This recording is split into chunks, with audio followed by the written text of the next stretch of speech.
नमस्कार, कार्यक्रममा स्वागत छ। म विष्णु बसौला। हिजो संघीय सरकारले बजेट प्रस्तुत गरेको छ। बजेटको आकार अघिल्लो वर्षको भन्दा केही घटेको छ। 14 खर्ब 74 अर्ब 64 करोडको बजेट हिजो संघीय सरकारको अर्थमन्त्री युवराज खतिवड़ाले संसदमा प्रस्तुत गर्नुभएको छ। बजेटका विषयमा विभिन्न किसिमका टीका टिप्पणी भइरहेको छ। स्वास्थ्य क्षेत्रमा र शिक्षा क्षेत्रमा बजेट केही बढेको छ र कृषि क्षेत्रलाई प्राथमिकतामा राखिएको पनि सरकारले उद्घोष गरेको छ। बजेटलाई लिएर विभिन्न किसिमका टीका टिप्पणी भइरहेका छन्। राजस्वको स्रोत बढी देखाइएको भनेर विभिन्न अर्थविदले टिप्पणी गरिरहेको अवस्था छ। आयात रोकिएको छ। विलासी बस्तीको आयात सरकारले घटाउने बताएको छ। यद्यपि राजस्वको स्रोत र राजस्वबाट दाबी गरिने रकम भने ठूलो राखिएको छ। त्यसैगरी अब प्रदेश सरकारले पनि बजेट निर्माण गर्नेछन् र प्रदेशले आफ्नो स्रोत साधन र संघीय सरकारले दिएको सहयोगको आधारमा बजेट निर्माण गर्नेछन्। यो प्रसङ्ग एकातिर छँदैछ।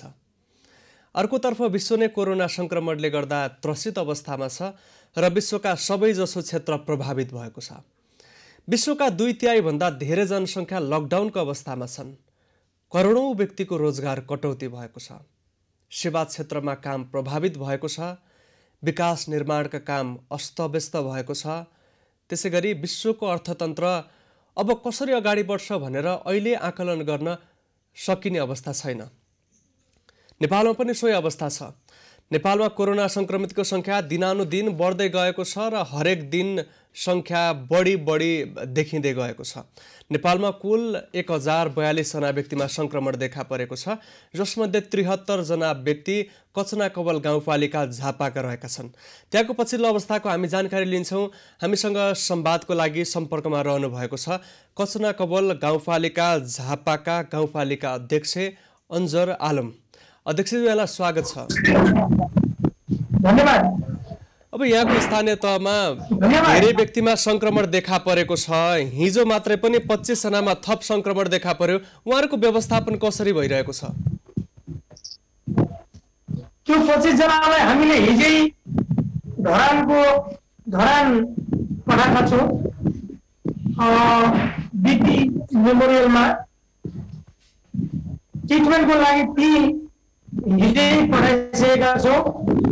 अहिले जो हामीसँग करिब टोटल अहिलेसम्म आएको 400 जना जति भारतबाट आएका नेपाली दाजुभाइहरू, उहाँहरू खास गरेर भारतको विभिन्न सहरहरूमा बस्दै आएको, खास बढी चाहिँ दिल्ली, बम्बई, गुजरातबाट आएका चाहिँ नेपाली कामदारहरू छ।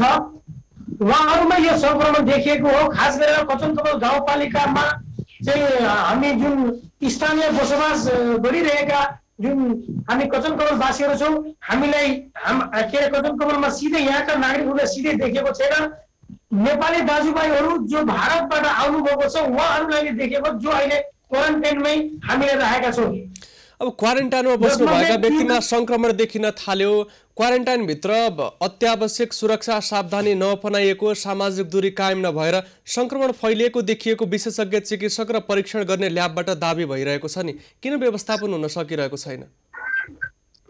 सुन्नुहोस्, अहिले व्यवस्थापन एकदमै कस्तो भयो भने सुरुमा हुलका हुल आयो। अचानक 200-300 मान्छे 2-3 दिनमै छिर्ने स्थिति भयो।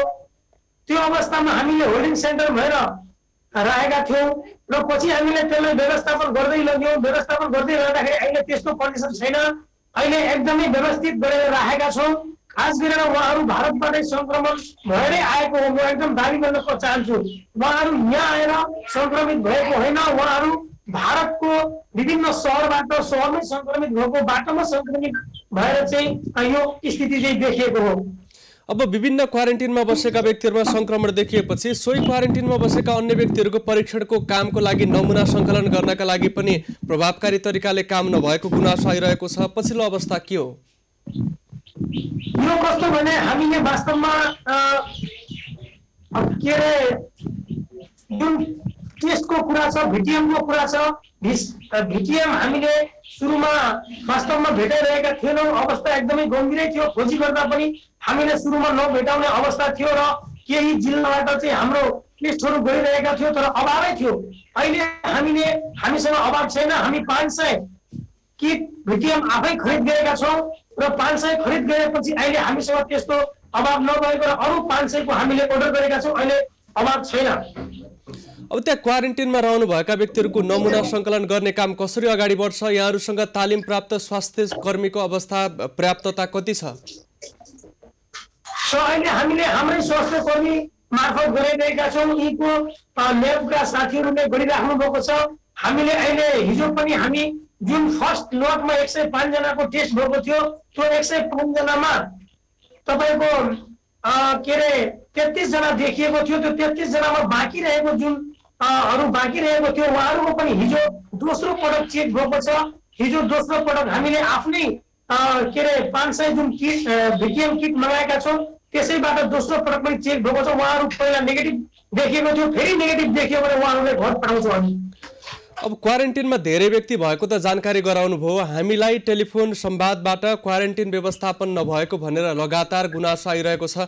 यहाँले पछिल्लो व्यवस्था के गर्नुभएको? नागरिकको सहजताको लागि गरिएको पछिल्लो व्यवस्थापन चाहिँ के छ?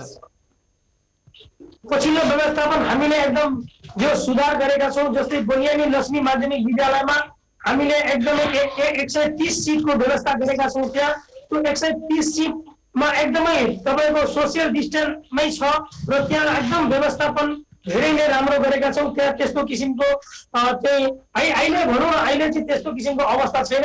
अहिले हामी एकदम सोसियल डिस्टेन्स मात्र होइन, अरू सम्पूर्ण व्यवस्थाहरू हामीले एकदमै राम्रो गरेका छौँ। केही व्यक्ति त क्वारेन्टिनमा हुनुहुन्छ, केही व्यक्ति सिधै घरमा पनि पुग्नु भएको छ। उहाँहरूको लागि व्यवस्था के छ? घरमा कोही पुगेको छैन। हेर्नुहोस्, घरमा अहिलेसम्म कोही पुगेको छैन। एकजना मात्रै हामीले चाहिँ क्वारेन्टिनबाट उहाँलाई रुवाखोकी देखिएपछि भोजपुर मेची अञ्चल अस्पताल पठाएका थियौँ। उहाँ एकजना मात्रै अहिलेसम्म हामीले घर पठाएका छौँ। उहाँलाई हामीले सबै के अरे होम क्वारेन्टाइनमा राख्नको लागि सारा चाहिँ अपनाउनु पर्ने चाहिँ कुराहरू। अब भारतबाट कति व्यक्ति भित्रिने यहाँहरूको अनुमान छ? भारतबाट अब कति व्यक्तिहरू भित्रिने अनुमान छ? उहाँहरूलाई व्यवस्थापनको लागि गाउँपालिकाको तयारी के छ र यहाँहरूले आफैले स्वास्थ्य सामग्री किनेर नमुना सङ्कलन गर्ने काम गरिरहनु भएको छ कि सङ्घीय सरकार र प्रदेश सरकारसँग समन्वय भएर सामग्री नआइपुगेपछि आफै खरिद गर्न बाध्य हुनुभएको हो? हामीले सङ्घीय के भने जति पर्याप्त मात्रामा हामीले पाउनु पर्ने किटहरू समयमा अलिक अगाडि नै पाएको भए त्यत्रो लामो टाइम हामीले ती व्यक्तिहरूलाई क्वारेन्टाइनमा राख्ने स्थिति आउने थिएन। हामीले सङ्घीयसँग अहिले पनि समन्वयमा छौँ। उहाँ सङ्घीयबाट अहिले भर्खरै हामीलाई सहयोग भएको छ। सङ्घीयले अहिले हामीलाई रु 15 लाख सहयोग गरेको छ अहिले भर्खरै। अब भारतबाट आउने व्यक्तिहरूलाई कति जति व्यक्तिलाई क्वारेन्टिनमा राख्न सकिन्छ? व्यवस्थापनको योजना के छ? अब अन्य व्यक्तिहरू पनि भारतबाट भित्रिने क्रममा रहनु भएको छ। यहाँको गाउँपालिकामा नै केही व्यक्तिहरू भित्रिने अनुमान छ। ती व्यक्तिहरूलाई व्यवस्थापनको लागि गाउँपालिकाको तयारी, त्यसै गरी पछिल्लो व्यवस्था उहाँले राख्नको लागि के भइरहेको छ? हामीले पछिल्लो व्यवस्था जुन पहिला हामीसँग अझै 100 बेड एक ठाउँमा तयार पार्दैछौँ र 50 बेड अर्को ठाउँमा छ। 150 बेड हामीले चाहिँ पुनः तयार पार्दैछौँ। त्यो 150 बेड चाहिँ हामीले हिजोदेखि नै तयारी सुरु गरेका छौँ। हामी अझै 150 बेड चाहिँ बढाउने हाम्रो चाहिँ अहिले कोसिस भइरहेको छ। कहिलेसम्म बनिसक्छ यो? आज र भोलिभित्र कम्प्लिट हुन्छ 150 बेड। हुन्छ, धन्यवाद दिन चाहन्छु। धन्यवाद तपाईँलाई। कचना कवल गाउँपालिका झापाका गाउँपालिका अध्यक्ष अन्जर आलम सम्पर्कमा रहनु भएको थियो। झापामा कचना कवल गाउँपालिकामा मात्रै 70 भन्दा बढी व्यक्तिमा कोरोना भाइरसको संक्रमण देखा परेको छ र गाउँपालिका अध्यक्षको दाबी छ भारतबाट नै प्रवेश गरेका व्यक्तिमा नेपाल भित्र नआउँदै भारतमा नै संक्रमण देखिएको। संक्रमितहरूसँग क्वारेन्टिनमा बसेका व्यक्तिहरूको पनि परीक्षणको काम अगाडि बढ्दैछ। तालिम प्राप्त स्वास्थ्यकर्मी होइन, स्थानीय स्वास्थ्यकर्मीले नमुना सङ्कलनको काम गरिरहेको, सङ्घीय सरकार र प्रदेश सरकारले अत्यावश्यक सामग्री उपलब्ध गराउनका लागि आनाकानी गरेपछि त्यहीबाट पछिल्लो क्रममा अत्यावश्यक सामग्री खरिद गर्ने प्रक्रिया अगाडि बढेर सामग्री ल्याएर काम अगाडि बढाएको जानकारी आएको छ। हामीसँग यति बेला कपिलवस्तुबाट सम्पर्कमा हुनुहुन्छ संवाददाता गोपाल भण्डारी। गोपाल, कपिलवस्तुमा सङ्क्रमितको सङ्ख्या थपिँदै गएको छ। विभिन्न स्थानीय तहमा बनाएका क्वारेन्टिनबाट थुप्रै खालका समस्या देखा परेको छ र सङ्क्रमितसँग सम्पर्कमा भएका व्यक्तिहरूको पनि नमुना सङ्कलन गर्ने काम प्रभावकारी तरिकाले नभएको गुनासो आइरहेको छ। अहिले गुनासो व्यवस्थापनको लागि के भइरहेको छ, पछिल्लो अवस्था के हो? जसरी कपिलवस्तु जिल्लामा हरेक दिन जसो सङ्क्रमितहरूको सङ्ख्या बढ्दै गएको छ र अहिले कपिलवस्तु जिल्लामा 140 जना कोरोना भाइरसका सङ्क्रमित भइसकेका छन् र अब क्वारेन्टिन व्यवस्थापन र आइसोलेसन वार्डको व्यवस्थापनका कुरा मुद्दा अगाडि बढेको छ भने अर्को कुरा जिल्लामा जसरी सामाजिक दूरी कायम गर्नुपर्ने थियो, स्थानीय उद्योगी व्यवसायीहरू र स्थानीय सर्वसाधारणले जसरी सामाजिक दूरी कायम गरेर हामीले देखेका छैनौँ, किनभने कपिलवस्तु जिल्लालाई अहिले पूर्ण रूपमा सिल गर्ने व्यवस्था छ। दिन दैनिक 2 घण्टा बजार खोल्ने व्यवस्थापनले गर्दा बजार खुल्ने दिनहरूमा ठुलो मेला लागेको हामीले देखेका छौँ। बजारको व्यवस्थापन हुन सकेका छैन। उद्योगी व्यवसायीले पनि ठुलो सङ्ख्यामा ती सर्वसाधारणलाई आफ्ना पसलका सटरभित्र राखेर कुनै सोसल डिस्टेन्स पालना नगरिकन कोरोना भाइरसको सङ्क्रमणबाट बच्ने उपायहरू नअप्नाइकन चाहिँ सामानहरू बिक्री वितरण गरिरहेका छन् र निकै नै संवेदनशील कुरा बनेको छ र यस सम्बन्धमा हामीले कुरा गर्नका लागि अहिले तौलिया स्थित उद्योग वाणिज्य सङ्घका अध्यक्ष गयादिन कुर्मीसँग हामी थोरै कुरा गर्दैछौँ। कुर्मीजी, स्वागत छ यहाँलाई। धन्यवाद। जस्तो बजारमा जुन सामाजिक दूरी कायम हुनुपर्ने हो, व्यवसायीले सामाजिक दूरीलाई पूर्ण पालना गर्नुपर्ने त्यो देखिया छैन होइन। हामीले उद्योग वाणिज्य सङ्घको तर्फबाट बार जनचेतना कार्यक्रमहरू चलाएको, व्यक्तिगत रूपले पनि र संस्थागत रूपले प्रशासनले हप्ताको 2 घण्टा 3 पटक खोल्ने जुन एउटा प्रशासनको निर्णय, त्यसले गर्दा पनि थोरै समयमा सीमित समयमा अनि चाहिँ उपभोक्ताहरूले टाढा टाढाबाट गाउँबाट आउने र चाहिँ नि अधिकांश चाहिँ उपभोक्ता वस्तुहरू आफ्नो आवश्यक दैनिक उपभोग वस्तु किन्नुपर्ने त्यो अवस्थामा आउँदाखेरि अब थोरै समयले गर्दा आउँदा जाँदा पनि समय खर्च हुने र 2 घण्टामा अब सोसल डिस्टेन्स पालना गराउनलाई के गर्नुपर्छ? त्यो हिसाबले आउँदा व्यवसायमा अलिक भिडभाड हुने, व्यवसायीलाई जति पनि हामीले अनुरोध गरे पनि व्यवसायमा त्यति जनचेतना नभएको, हामीले जति पनि जनजागरण कार्यक्रम प्रशासनले आफ्नो निगरानी र हाम्रो अनुरोध पनि त्यति वास्ता नगरेर जुन किसिमले अहिले भिडभाड भएको छ, सोसल डिस्टेन्सिङको जुन पालना गर्नुपर्ने, अहिले जुन यो विदेशबाट हाम्रो नेपाली दाजुभाइहरू जुन विदेशबाट भारतबाट अधिकांश आएर त्यो रोगको सङ्क्रमण अलिक बढ्दै गएको अवस्थामा सोसल डिस्टेन्सलाई उद्योगी व्यवसायीले पालना गराउनलाई अब के गर्नुपर्छ जस्तो लाग्छ? अब सोसल डिस्टेन्सिङ पालनाको लागि अब व्यवसायीलाई कमसेकम बिहान 7 बजेदेखि 10 बजेसम्म नियमित डेली चाहिँ व्यवसाय खोल्न पाउनुपर्ने। त्यो भयो भने उपभोक्ताहरू कम मात्रामा हुन्छ अनि डिस्टेन्सिङको नियम अवधारणा पालना गर्न सजिलो हुन्छ भनेर हाम्रो बुझाइ छ। धन्यवाद अध्यक्षजी।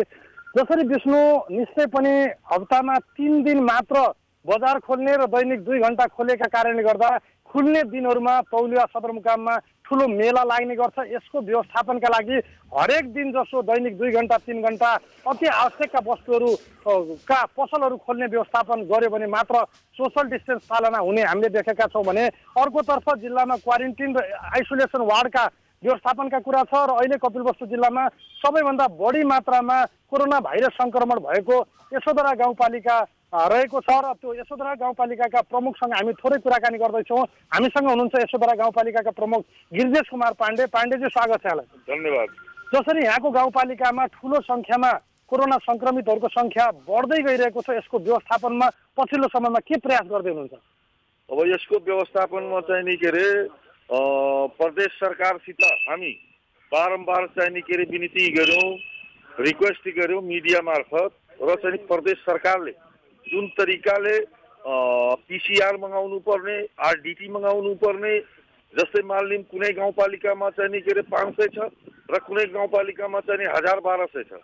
त्यो चाहिँ नि के अरे सरकारले 1000-1200 1200 को भएको चाहिँ नि गाउँपालिकामा त्यही अनुसारमा चाहिँ नि मिलाउनु पर्थ्यो आरडिटी र पिसिआर र चाहिँ नि 500 संख्या भएको चाहिँ नि के अरे गाउँपालिका र नगरपालिकामा त्यही अनुसारमा चाहिँ जस्तो मिलाउनु पर्थ्यो तर चाहिँ कुनै वास्ता नगरेर र हामी आफै के अरे पिसिआर किनिसकेपछि हामी चाहिँ नि अस्ति गत चाहिँ नि के अरे हप्तामा चाहिँ नि तपाईँको 5-6 गतेतिर 6-7 गतेतिर 330 पिसिआर हामी किनेर 330 जनालाई चाहिँ चेक जाँच गरेर हामी चाहिँ नि के अरे भएर हावा चाहिँ पाण्डेजी जसरी हामीले प्रदेश र केन्द्रलाई आरोप लगाउन मात्र मिल्छ र किनभने त जनताले चिनेको जनताले बुझेको स्थानीय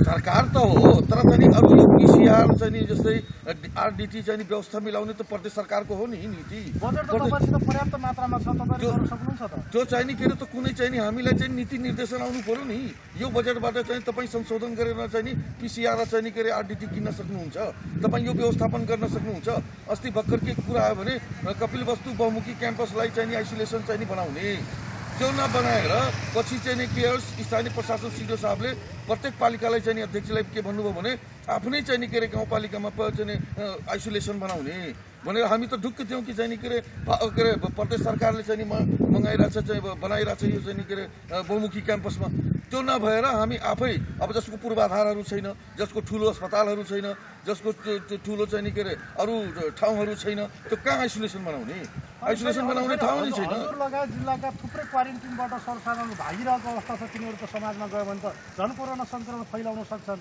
त्यही त मैले भनिरहेको छु कि मतलब जस्तै हामी 330 पिसिआर आफ्नै चाहिँ नि किनेर 1200 जति चाहिँ हामी पिसिआर किनेर 330 चेकअपको लागि हामी भैरवा चाहिँ नि उसमा चाहिँ नि पुर्याएको चेक भएको ठाउँमा त्यो चाहिँ नि के अरे 8 दिन 9 दिन 10 दिनसम्म चाहिँ नि के अरे त्यहाँबाट चाहिँ चेक जाँच भएर चाहिँ नि आएको अवस्थाहरू थिएन सरकारले के गरिराखेको छ हामी पिसिआर किन मगाउनु पर्यो हामी चाहिँ अनि जनता आत्तिएर भाग्दैन जस्तो चाहिँ नि खाममा चाहिँ नि के अरे कुनै चाहिँ नि स्कुलमा चाहिँ खालि टिनमा चाहिँ नि बसिरहेको अवस्थाहरू छ हामी क्वारेन्टाइनको व्यवस्था चाहिँ मिलाएको अवस्थाहरू छ हामी खानपिनको चाहिँ नि के अरे व्यवस्था मिलाएको व्यवस्थाहरू छ अनि प्रदेश सरकारकै कामको लागि प्रदेश सरकार कुनै व्यवस्थै गर्न सकिरहेको छैन भने अनि प्रदेश सरकार किन चाहियो त हाम्रो चाहिँ नि रिक्वेस्ट हाम्रो बिन्ती सुनोस् यस सरकारले दिएको अनुदानको पैसा हामी विभिन्न शीर्षकमा बाँटिसकेका छौँ अहिले चाहिँ हामी आर्थिक अवस्थामा चाहिँ झेलिराखेको अवस्थाहरू छ सरकारले क्वारेन्टिनमा बसेकालाई भत्ता दिने पनि भन्ने कुराहरू आइरहेछ के छ जो मन्त्रीहरू चाहिँ भनिहाल्छ नि हामी भत्ता दिइरहेछौँ जनतामा चाहिँ आफ्नो चाहिँ के अरे आफ्नो हाइलाइट हुनको लागि चाहिँ आफ्नो दिइहाल्छन् नि तर सरकारले त्यस्तो नीति निर्देशन बनाएर चाहिँ कुन गाउँपालिकालाई दिएछ कि हम 500 रुपियाँ उसमा चाहिँ के अरे क्वारेन्टिनमा बसेका चाहिँ साथीहरूलाई चाहिँ के अरे 500 रुपियाँ दिने खोइ परिपत्र जारी गरेको प्रदेश सरकारले केही गर्न सकेको छैन खालि मन्त्रीहरू भाषण मात्रै गर्छन् स्पिच मात्रै दिन्छन् कि हामी यो गरिरहेछौँ त्यो गरिरहेछौँ तर रिजल्टमा र चाहिँ कुनै नीति निर्देशन आएको अवस्थाहरू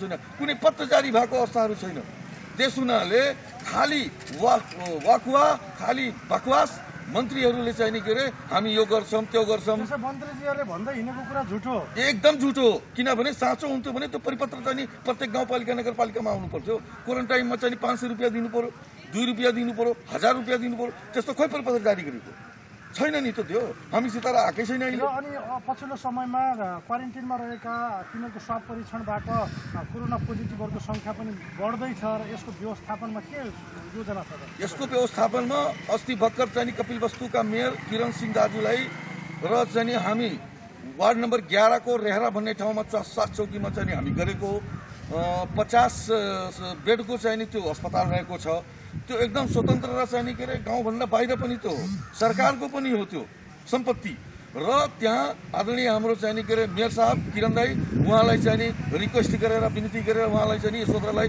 मद्दत गर्ने भनेर चाहिँ वचनबद्धता दिनुभयो हामी सामान ल्याएर त्यहाँ गएर आइसोलेसनसम्म चाहिँ बनाएको अवस्थाहरू छ 25 बेडको उहाँ बनाउनु भएको छ 25 बेडको मैले बनाएको छु यशोधरा गाउँपालिकाले बनाएको छ सञ्चालनमा आएन किन आएन भने केही राजनीतिक तत्त्वहरूले केही राजनीतिक साथीहरूले त्यहाँ चाहिँ तालचा मारिदिएछन् यस्तो भयावह अवस्थामा अब यहाँ पनि राजनीति खेल्ने त्यो कसैको बाउको सम्पत्ति त होइन नि त्यो सरकारको प्रपर्टी हो अनि राजनीति किन त राजनीति किन खेल्नु पर्यो? अरू मान्छेको हेल्प गर्नुपर्छ। अहिले राजनीति खेल्ने अवस्थाहरू छैन। अहिले चाहिँ मान्छेले कसरी बचाउने, मान्छेलाई कसरी चाहिँ आफ्नो जीविकोपार्जनको लागि कसरी व्यवस्था गर्ने, त्यो चाहिँ सरकारले या चाहिँ राजनीतिक दलका साथीहरूले सोच्नु पर्यो। हामी एकजुट एक भएर चाहिँ के अरे मिलेर गइसकेपछि अनि मात्र चाहिँ हामी यो भयावह स्थिति चाहिँ राम्रोसित चाहिँ लैजान सक्छौँ। धन्यवाद। धन्यवाद। विष्णु, जसरी हामीले हेर्यौँ जिल्लामा एकातिर गोपाल कपिल वस्तुमा एकजना व्यक्तिको ज्यान गएको खबर छ, साथसाथै उनको चाहिँ कोरोना पोजिटिभ देखिएको पनि भनिएको छ। प्रशासनले के बताइरहेको छ? सबको व्यवस्थापनको लागि के तयारी भइरहेको छ? यस सम्बन्धमा उनको जो भारतको बम्बईबाट आएर आफ्नो गृह जिल्ला अर्घाखाँची जाने क्रममा उहाँको बाटोमै मृत्यु भएको छ र मृत्यु भइसकेपछि उहाँको स्वाब परीक्षण गर्दाखेरि उहाँमा कोरोना सङ्क्रमण देखिएको छ र अब उहाँको घर परिवारलाई खबर गर्ने काम हुँदैछ र घर परिवारहरू आउँदै हुनुहुन्छ। त्यसपछि सब व्यवस्थापनका कामका लागि हामी अगाडि बढ्छौँ भनेर प्रमुख जिल्ला अधिकारीले भन्नुभएको छ भने विष्णु, अर्कोतिर कपिलवस्तु जिल्लामा जसरी एकाएक मात्रामा ठुलो सङ्ख्यामा कोरोना सङ्क्रमितहरूको सङ्ख्या बढ्दैछ भने गोपाल सबलाई अहिले कहाँ राखिएको छ? सबलाई अब अन्तिम संस्कार गर्ने प्रक्रिया अगाडि बढाउने विषयमा प्रशासनको तयारी त बताउनु भयो, कहाँ गरिनेछ? पछिल्लो जानकारीहरू के छ यहाँहरूसँग? का लागि अहिले केही बेरमै स्थानीय प्रशासनका सुरक्षा अधिकारीहरूको बैठक बस्ने तयारी भएको छ र उहाँलाई अहिले सबलाई कृष्णनगरमा राखिएको अवस्था छ र यसरी एकातिर भारतबाट आएका ती व्यक्तिको मृत्यु भइसक्यो भने अर्कोतर्फ केही व्यक्तिहरूको अझ कपिलवस्तु जिल्लामा त्यस्ता घटनाहरू घट्न सक्ने हामीले अनुमान गरिरहेका छौँ, देखिरहेका छौँ। तर यसको व्यवस्थापनमा जसरी प्रदेश सरकार र केन्द्र सरकार जिम्मेवार अब यसमै केही केन्द्रित हुन चाहन्छु। उनको घटनाको प्रकृति के देखिन्छ? उनी भारतबाट धेरै दिन हिँडेर आएको बताइएको छ। उनी कस्तो अवस्थामा रहँदा के कारणले मृत्यु भएको देखिन्छ? अस्पताल प्रशासनले के बताइरहेको छ? उनी लामो समयमा भारतबाट हिँडेर आएको र शारीरिक रूपमा कमजोर पनि भएको र उनीमा पनि केही पुरो रोगहरूको कारणले गर्दा उनी कमजोर हुँदै गएको भन्ने प्रशासनले भनेको छ र सीमा क्षेत्रमा उनको मृत्यु भएको हो। सीमा क्षेत्रमा मृत्यु भएसँगै अब उनलाई उनको सबको व्यवस्थापनको कामलाई अगाडि बढाइएको छ। उनका घर परिवारलाई खबर गरिएको छ र केही बेरमा सब व्यवस्थापनका काम अगाडि बढाउने भनेर हामीले स्थानीय प्रशासनले हामीलाई जानकारी दिएको छ। यो घटना त भइहाल्यो विष्णु, यसै गरी अन्य घटनाहरू पनि जिल्लामा घट्न नसकोस् भनेर स्थानीय प्रशासन अब उच्च सतर्क हुनुपर्ने बेला आएको छ। राजनैतिक दलहरू सतर्क हुनुपर्ने आएको छ। एक चिज विष्णु जोड्नै पर्छ, किनभने जुन वडामा जुन गाउँपालिका नगरपालिकामा एउटा पक्षको सरकार छ भने अर्को प्रतिपक्षले जुन ढङ्गले सहयोग गर्नुपर्ने त्यो सहयोग भएको छैन। क्वारेन्टिनमा भएका ती सर्वसाधारणलाई उचाल दिने काम प्रतिपक्षले गरेको छ। जहाँ एउटा पक्ष एउटा पार्टीको स्थानीय तह छ भने अर्को पार्टीले जुन ढङ्गले सहयोग गर्नुपर्ने त्यो सहयोग हामीले देखेका छैनौँ भने प्रदेश सरकार र केन्द्र सरकार जसरी जिम्मेवार हुनुपर्ने थियो। कपिलवस्तु जिल्ला भनेको प्रदेश नम्बर 5 को अहिले कोरोना भाइरसको उच्च जोखिममा रहेको जिल्ला। यहाँ प्रशस्त मात्रामा स्वाब परीक्षणका लागि भिटिएम लगायतका स्वास्थ्य उपकरण प्रदेश सरकारले पठाउनु पर्ने, त्यो पठाउन सकेन। स्थानीय तहका संवाददाता गोपाल भण्डारी कपिलवस्तुबाट सम्पर्कमा रहनु भएको थियो। भारतबाट आउने क्रममा एकजनाको ज्यान गएको खबर छ। उनको कोरोना संक्रमणले मृत्यु भएको रिपोर्टले देखाएको छ। उनको अन्तिम संस्कारको लागि केही समयमा सुरक्षा परिषदको बैठक बस्ने जानकारी आएको छ। विभिन्न जिल्लाको पछिल्लो अवस्थाको जानकारी गराइरहेका छौँ। कार्यक्रम देशमा आज जारी रहनेछ, हामीसँगै रहनुहोला।